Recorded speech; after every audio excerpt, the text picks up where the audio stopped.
যত গর্জন করার তুই করে নে। আমি মধুপান করে তোকে নাশ করব, তখন আনন্দে দেবগণ গর্জন করবে। মহিষাসুর অস্থি থেকে রূপ ধরে মহিষের, এবার দেবী বধ করতে উদ্যত হলেন মহিষকে ভয়াল আক্রোশে।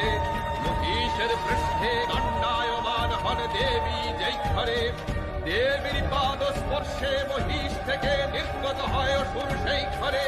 ত্রিশূল বিদ্ধ করেন দেবী ভয়ঙ্কর মহিষাসুরে।